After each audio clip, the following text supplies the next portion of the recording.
வீடியோக்குரிய promo release பண்ணியிருக்காங்க. வீடியோக்குள்ளே போகிறதுக்கு முன்னாடி நம்ம சேனலை லைக் அண்ட் சப்ஸ்கிரைப் பண்ணி சப்போர்ட் பண்ணுங்கள். வீடியோ வந்துட்டு நல்லாவே இருக்குது. ஃபஸ்ட்டு சீனில் வந்துட்டு கோவிலுக்கு போகிறதுக்காக காட்டி ஒரே ஒரு பத்திரிக்கை மட்டும் அடிச்சுட்டு வந்து சாமுண்டீஸ்வரி அவங்கக்கிட்ட கொடுத்துட்றாங்க. சரின்னு சொல்லிட்டு அடுத்த நாள் எல்லாருமே வந்துட்டு கோவிலுக்கு தான் கிளம்புறாங்க.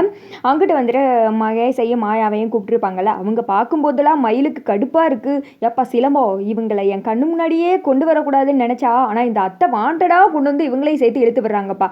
அதுலேயும் அந்த வெள்ளைப்பிங்கா இருக்கான் பாரு, அவளெல்லாம் பார்த்தா எனக்கு பத்திக்கிட்டு வருதுப்பா. எல்லா தப்பையும் செஞ்சுட்டு 2 பேரும் என்ன எகத்தாளத்தில் வந்து நிற்கிதுங்க பாரு அப்படின்னு சொல்ல, ஏங்க உங்களுக்கு இவ்வளோ கோவம்? சரி விடுங்க, பார்த்துக்கலாம். நம்மக்கிட்ட என்ன சிக்காமல போயிடுவாங்க. கண்டிப்பாக அவங்கள பற்றின உண்மை எல்லாருக்கும் ஒரு நாள் தெரியத்தானே போகுது.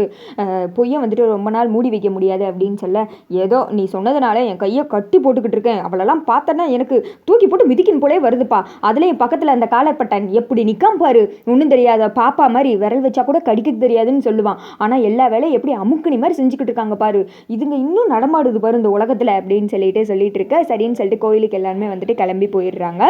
அடுத்த கோவிலில் தான் வந்துட்டு காமிச்சிட்டு இருக்காங்க. அந்த பூசாரி ஐயா இருப்பாங்களா, வாங்க வாங்க அப்படின்னு சொல்லிட்டு எல்லாரையுமே வந்துட்டு கூப்பிட்டு நல்லா இருக்கீங்களா என்ன ஏதுன்னு விசாரிக்கிறாங்க.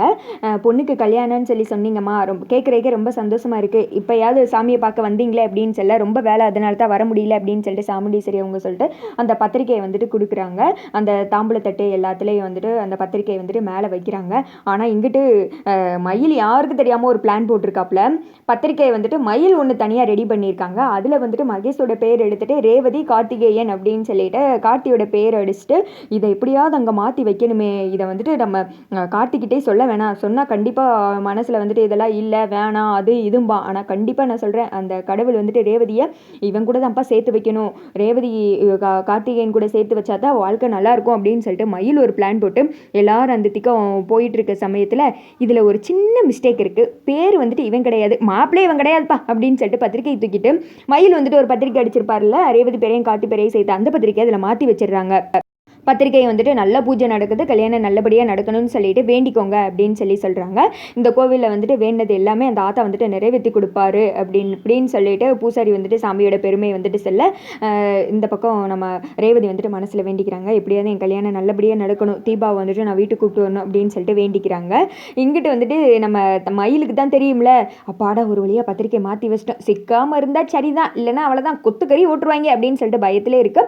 பூஜைலாம் நல்லபடியாக முடியுது. கார்த்திக் ரேவதிக்கு தான் நல்ல பூஜை நடக்குது. அடுத்து வந்துட்டு ஒரு சாங்கிய மாதிரி வந்துட்டு செய்ய சொல்கிறாங்க.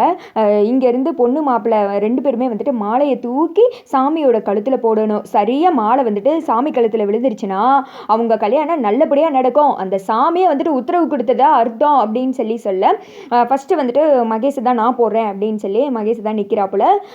போட்டுருவானா இல்லையா அப்படின்னு சொல்ல, மயில் வந்துட்டு போடக்கூடாது, நான் நீலாம் போடக்கூடாது அப்படின்னு சொல்லிட்டு நினைக்க, ஆனால் மகேஷ் சரியாக வந்துட்டு சாமியோட கழுத்தில் போட்டுற ஐ அப்படின்னு சொல்லிட்டு என்னமோ வேர்ல்டு கப்பே வின் பண்ண மாதிரி பயங்கரமாக மகேஷ் வந்துட்டு சந்தோஷப்பட்டுக்கிட்டு இருக்க. மாயாக்கெல்லாம் சந்தோஷம் தாங்க முடியல.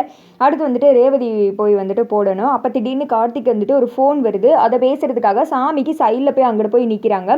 ஃபோன் பேசிகிட்டு இருக்காங்க. ரேவதி வந்துட்டு மாலையை தூக்கி போட, அக்கா சரியாக சாமி கழுத்தில் போட்டிருக்கா அப்படின்னு சொல்லிட்டு அவங்க தங்கச்சிங்கெல்லாம் சொல்ல, சாமுண்டீஸ்வரி அவங்க சொல்கிறாங்க, அவள் யார் பொண்ணு ஏன் பொண்ணு இல்லை, கண்டிப்பாக போட்டுருவா அப்படின்னு சொல்கிறாங்க.